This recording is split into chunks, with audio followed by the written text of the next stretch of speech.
want us to play for now because we still cannot really play very well. But the countries that we are talking about as partners here, they all have their own. The Indians have their regional geo-navigation system. The Chinese have their own Beidou. So they all do these things to suit themselves. So if America even cut them off today, they're good to go. Or we still rely on the GPS, the GLONASS, and the Galileo and everything. But it's good enough. We still don't even need to play in that theater. But let's use this technology very well to get the full benefit of what it can do in locating ourselves. Because everybody is moving.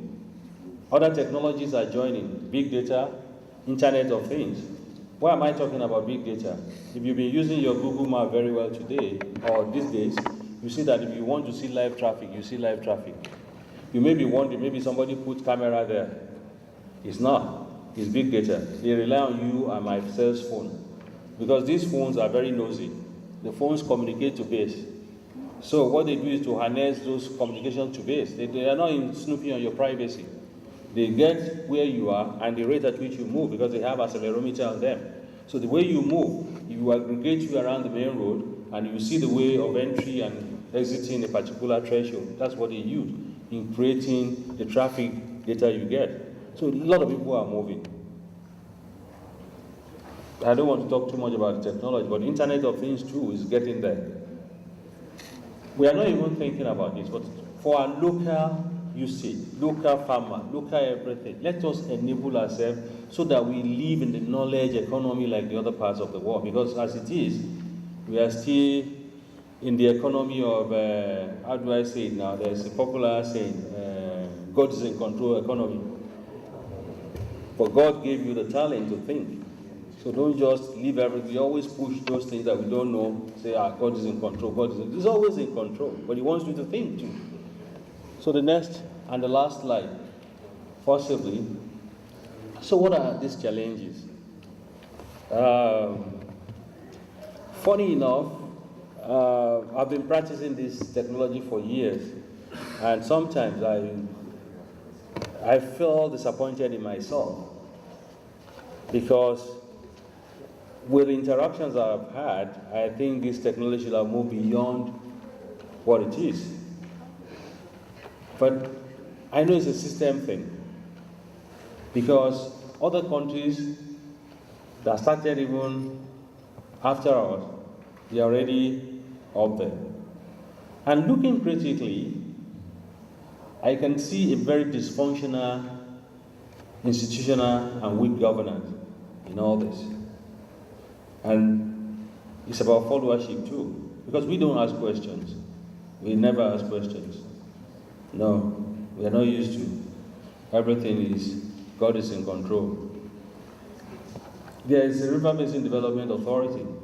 They are tasked with managing the river basins. First of all, you don't fund them. It's just another agency that is there. The funds will come today, will not come tomorrow. How do you sustain that?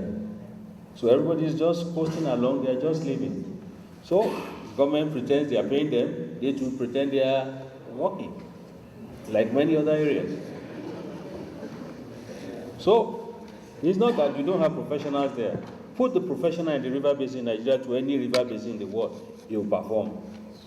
So let's look at the institutions. Tools, you don't give them tools. Framework for operations, forget it. Nigeria has very good policies on paper. But the difference between what is written and what is being done is too wide. And like many other things, no monitoring, no enforcement. You could see a lot of people when they are driving, they drive on one way, they face one-way traffic. Maximum. You caution them or you pay 15 naira, you go away. If you know that it's going to your license as a point, and your license can be withdrawn from you, they will tell you that it's a privilege, not a right. That day, you will never see one way and face it.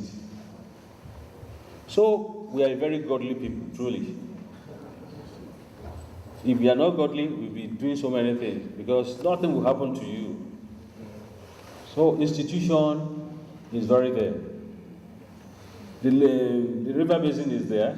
they hardly communicate with the state where they are domiciled, because there's no even instrument for interaction or collaboration.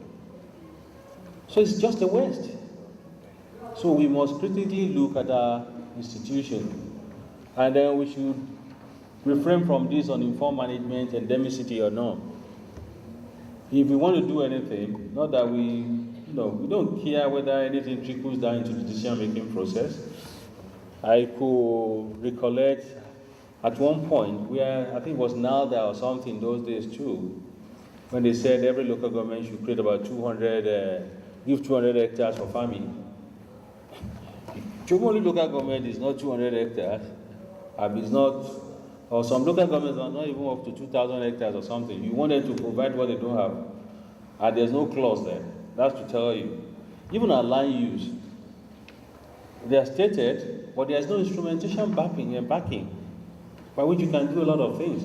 And these things are here, and this technology can do it for us. Free of charge, this technology is there. You have a lot of people that has been trained. I'm sure agencies like NASDAQ will be feeling like they've failed because it's not kicking the way they even want. I'm sure they want more. They are training people, they are doing so much. But if you train somebody and nobody takes them, what will you do? You can't employ them by yourself. And there's no channel to doing all those things. So, again, coming back to poor mapping or use of geoinformation in decision making or support. For the uptime time, decision making are very spontaneous in most cases. No mapping activity does go into the decision making process. For MECU did their mapping, the last one 1994 and at least we did 90 to 1996 or something. I'm telling you, if you see anybody use their map, it's possibly an international organization. Go and ask them. No Nigerian agency cares about what FOMECU did. That's FOMECU's problem. So, how long are we going to go on like this? Public taxpayers' money. I've consulted for a state before. We did a mapping. This is done by taxpayers' money. Another agency of the government wants the same data, not the raw data. They didn't give them. I had to even intervene severally. This is your taxpayers' money. They wanted to go and buy their own. How long have we continued not to collaborate, seeing ourselves as islands? We need to collaborate so that we can move forward. So, those are my basic takes here. Like I said, I think I've not kept you for too long. I'm sorry for boring you after Ash, because we did a lot of analogies and everything. So thank you very much. As usual. Thank you very much. Thank you so much. Thank you, Prof, for the presentation. Our discussants, really wasted time, so we'll just leave with you to just give maybe 1 minute question, discussion, whatever you have. Just a minute, please, so that we can go for our future. This one. Thank you very much. I want to appreciate the two presenters and the first presentation. I'm so blessed with the work that has been presented. However, I want to appreciate the organizer of this event as well and the new map program in particular. One thing I observed, because I was part of the field officers for new mapping, erosion mapping of the 7 states, and I believe that some of the erosion sites that I saw, it's an opportunity, because when I look at the theme of this program, which is challenges and prospects for Nigeria, we have a lot of people who have no job in their soul. Some of those erosion sites, after reclaiming them, I think the new map should look at how to empower the local people there. They can turn those areas to fish pond, and then they can give them some grants. That's the observation that in this country part of the world, there is a failure of research leading to effective policy formulation, and which is why many things doesn't really work the way they should, because research institutes carry out the research, either in space or in other aspect, so there is no correlation between the two. Otherwise, we have a lot of issues or a lot of work being done in the area of watershed management in Nigeria with Atlantic. But every year, we still have the issue of erosion, we still have the issue of flooding, and at what point are we going to actually put an end to these perennial problems? I was in the ECOWAS program in Niger, and the Niger government was talking about the impact of the Lake Chad on the community around that place. This is a common problem for all of us, and I strongly believe that this kind of program should look into how most of these things are leading to the problem that we are facing in the country. In the southeast, issue of erosion is a calamity one, which has made a lot of our youth jobless and is leading to economic loss in manpower and everything. So I hope that the level that India have got to will be a very beneficial thing with us in terms of collaboration with SSK. Thank you very much.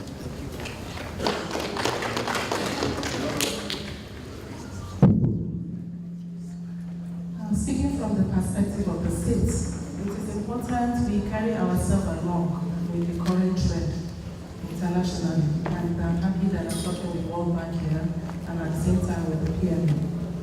The international world, the world in general, recognize the role and importance of subnational actors like states. And we got that right. I looked at with interest everything India presented, and you could tell from my perspective that they got where they are because they learned to ask the right question and break the information down to the small sub-unit and the small subsector. For instance, interpreting satellites, for instance, to me, not just one solution fits all, but a special satellite for land and water and different ones for atmospheric conditions. The point I'm trying to make is there's need for a paradigm shift. This paradigm shift first would want to start with, from the perspective of the states, I hear many times discussions are made and a lot of baggage is thrown to the states. And if you look at the disconnection that is being observed, that there need to be result-focused prescriptions that would go beyond the role of states. So how does this spell out for individual communities? And that again takes the discussion back to the national level of discussion. I'm glad Lisa is here. I'm also glad that Nostra is here. Permit me in just one brief comment to just cite this. Kogi State did some work which will interest everyone here to know. The state has 36 gazetted forest reserves. And those were depleted and the data were not found by anybody. To underscore the fact that states are actually working beyond what people know, and there's a need to carry some of this information into the national database so that we can put in context a holistic picture for Nigeria.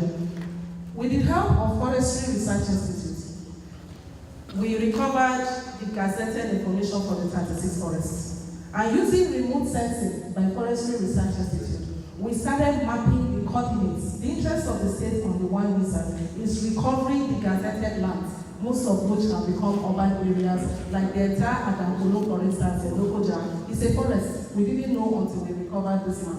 Now, that would have been a lot more helpful if we were able to get the support of NASDAQ for one, coordinate that with the support of the Federal Ministry of Environment, which you remember at the 11th Council, which UMAP was there, and I'm sure World Bank was there, the issue of flooding was mentioned, and how you were going the preparation of all the early warning systems. So that coordination gap, I need to point out, should first start from the national, because there seems to be so much gap over there, and these gaps are filtered to the states because they are a piecemeal approach. Talking about technology access, Forestry Research Institute addressed our mind to the fact that the support they gave to us, we could do by ourselves at the ministry level. But the issue comes in of technology access.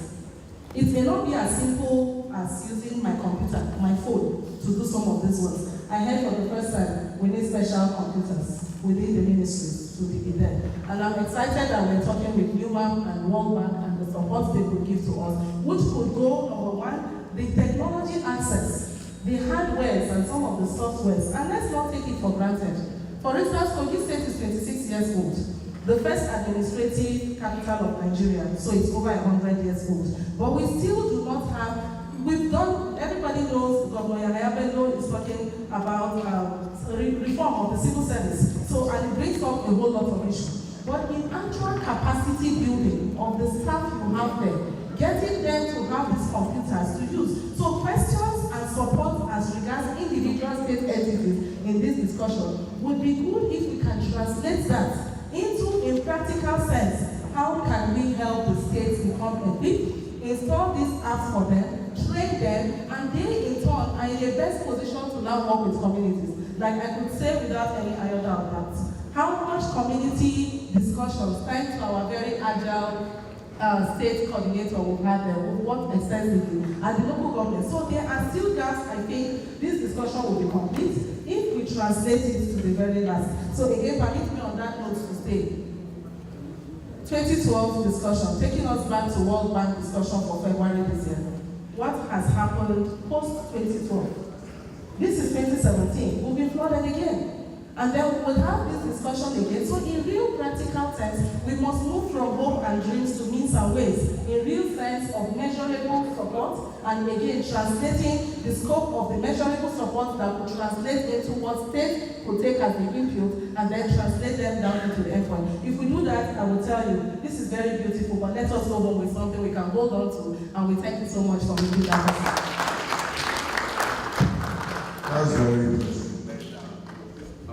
Dr. Harsh has taken us the world around and showing us how a watershed can be delineated at a major river system level to a local level, and he has narrated with the open source data available world over with the World Bank and how they are pulling all the metallurgical data and other ancillary legacy data, and which is being used for doing a lot of analysis.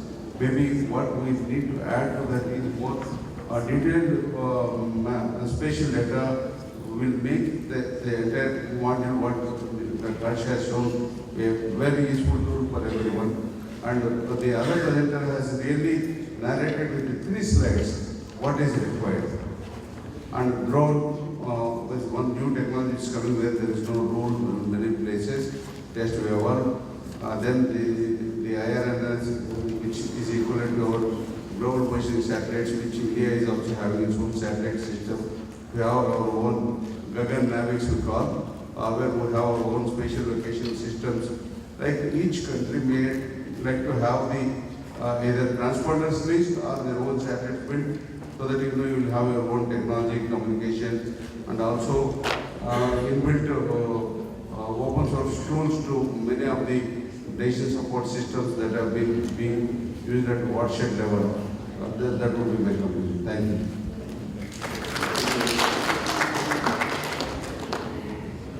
Thank you. Both the presentations are fantastic. Global best practices in watershed management, and another one is the geospatial technology of integrated watershed and erosion management. So as Dr. Nagaraja Ashwini emphasized, there is a lot of availability of digital data over the web, so easily we can download and do the further analysis. But before analyzing, we should be able to know what are the exact problems in the particular watershed region. And it can be a citizen-centric operation also. Like we can put some app where the citizen can download the app in their mobile, and they can write a complaint to the federal government saying that in this particular watershed, these are the problems associated. The problems can be anything related to sustainable development goals, and even the sustainable development goals, nowadays there is a lot of emphasis given by United Nations. It can be related to say anything like health or soil or infrastructure, energy. Okay, so all this particular categorization can be done using that particular mobile app, and a centralized server will receive all these problems. Based on that particular problems, we will be able to do services pertaining to that particular watershed. It's very unfortunate that all over the countries in the entire globe are classified into states, but that may not be technically correct. But we assume that the administration, if we are doing based on watershed boundary, that will be a fantastic thing. Okay. So anyway, both the papers, once again I congratulate for presenting knowledge to the audience. Thank you. Thank you very much. Thank you all for listening, and thank you our beautiful presenters for the wonderful presentation, and our panelists for your questions. I will just, because of time, we have lunch, I know we are hungry, and then we need to go for our trip for Sinasta as it closes by 5.